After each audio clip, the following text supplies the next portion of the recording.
ایک Russian bread توڑتا ہوا ضیاءاللہ کے پاس آیا. انہوں نے کہا آپ کو پتا آپ کے یہاں کیا ہو رہا ہے؟ انہوں نے کہا کوئی اظہار ہی نہیں کیا کیا ہو رہا ہے. مرید کے قریب وہ مچھر لا کے رکھا گیا کہ پہلے اس کا لاروا پالا گیا، پھر وہاں سے تجربے کیے گئے اور وہ مچھر جب مارتے تھے اس کے بعد اس کا علاج کرتے تھے اور یوں آگے آگے دوائی تیار ہوتی تھی. یعنی بتانے کا مقصد یہ ہے کہ یہ ہمارے جیسے ممالک جو تھرڈ ورلڈ کنٹری ہے یہ اس طرح کیا استعمال ہوتے ہیں، یہیں سے آپ اندازہ لگا سکتے ہیں. تو اس لیے یہ ایک نارمل سی ایک بات ہے اور ہم لوگ نشانہ بنتے ہیں. ہم گاجر مولیوں کی طرح لوگ ہیں، ہمیں کیا پتہ ہے، ہمیں تو بعد میں پتہ چلتا ہے جب بک جاتے ہیں ہم لوگ. وہ روکا اس وقت ضیاءاللہ نے یہ پروگرام سارا، یاد رکھیے گا. 1991 کی جنگ میں اینتھراکس کے استعمال کا کافی اندیشہ تھا کیونکہ 1983 میں عراق نے امریکہ سے اینتھراکس کا خلیہ خریدے تھے اور گمان کیا جا رہا تھا انہیں فضائی حملوں میں استعمال کرنے کی صلاحیت تیار کر کے کوشش کی جائے گی. تاہم اس جنگ میں اینتھراکس کے استعمال کا کوئی شواہد نہیں.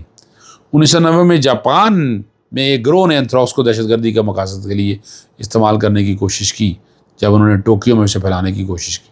تاہم یہ کوشش کامیاب نہ ہو سکی کیونکہ بڑی مقدار میں پاؤڈر کی شکل میں اینتھراکس کا بطور ہتھیار استعمال کرنا ایک مشکل عمل تھا اور کافی پیسے بھی کافی لگتے تھے اس کے اوپر.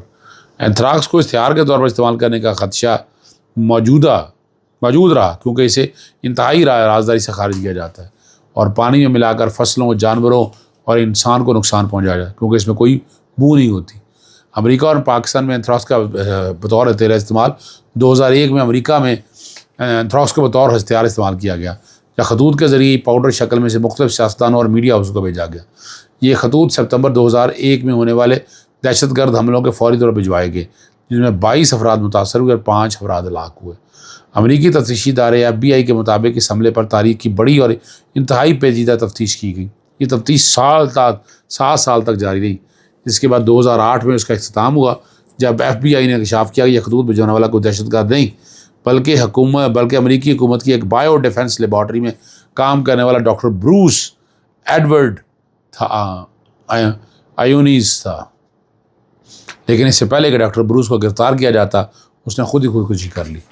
2001 میں پاکستان میں بھی اینتھراکس پاؤڈر کا خط ذریعہ استعمال ہونے کا انکشاف ہوا جب ایک سافٹ ویئر کمپنی کو ایسا مشکوک خط موصول ہوا اس کے بعد بڑے پیمانے پر دہشت گردی کے مقصد کے لیے اینتھراکس کے استعمال کے خدشات پیدا ہوئے.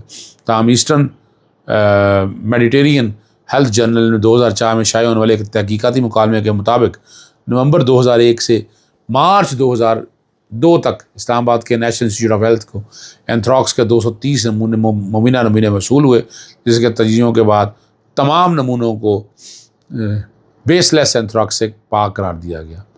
استعمال کا طریقہ کار ہتھیار کے طور پر پیپر کے ساتھ چپکایا جاتا ہے.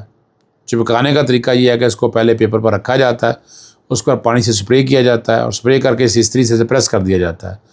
یا کسی نے بیوقوفی کی ہو جو اسے تھیلی میں رکھ کر لفافے کے اندر رکھا، یہ وہی طریقہ کار ہے جو سعودی عرب یا دوسرے ممالک میں منشیات کے ساتھ لے جانے والے کے لیے استعمال کیا جاتا ہے تاکہ کلف کی طرح اس کو استری کیا جا سکے اور اسے ساتھ لے جا سکے اور وہاں جا کر اسے خشک کر کے اتار لیا جائے. آخر مگر اہم بات، اگر کوئی ہینڈ رائٹنگ کو جانتا ہے تو ہمیں اس بات سے ضرور آگاہ کریں. اس کے علاوہ اگر یہ خط ایک عورت نے لکھا ہوتا ہے تو ایک مرد کا نام لکھتی تو یہ 100% یقینی ہے یہ خط ایک مرد نے ہی لکھا ہے. یہ جو خط اب تک آئے ہیں میں اس کی بات کر رہا ہوں. لاہور ہائی کورٹ میں بھی ججز کو دھمکی میں خطوط موصول ہو گئے. جسٹس عابد عزیز شیخ بھی دھمکی میں خط موصول ہوا. جسٹس عالیہ علی لم، جسٹس شجاعت علی خان، جسٹس شاہد بلال حسن شامل ہیں. جو کوریئر لاہور ہائی کورٹ میں خط موصول کرنے آیا تھا اس سے بھی گرفتار کر لیا، اس کی تفتیش کی جا رہی ہے. جسٹس پاکستان سپریم کورٹ کے ججز کو بھی خط موصول ہوئے ہیں جس میں جسٹس اطہر من اللہ، جسٹس جمال خان بندوخیل، جسٹس منصور علی شاہ اور جسٹس امین الدین خان شامل ہیں. اس کے علاوہ اسلام آباد ہائی کورٹ کے سارے ججز کو آپ نے خط یہ آلریڈی موصول ہوئے ہیں. یہاں سے آپ اندازہ لگا سکتے ہیں کہ حالات کیا ہیں اور کس طرف چیزیں جا رہی ہیں. دیکھیں اسٹیج کے اوپر پاکستان ایک بہت مشکل حالات میں چل رہا ہے. بڑے مسائل چل رہے ہیں اور یہ مسائل ساتھ ساتھ چل رہے ہیں، مگر اس کا مطلب یہ نہیں ہے کہ انسان ہمت ہار دے. انسان کو لڑنا ہے اور صرف لڑنا ہے. اجازت چاہتا ہوں. السلام علیکم. اللہ حافظ. پاکستان زندہ باد.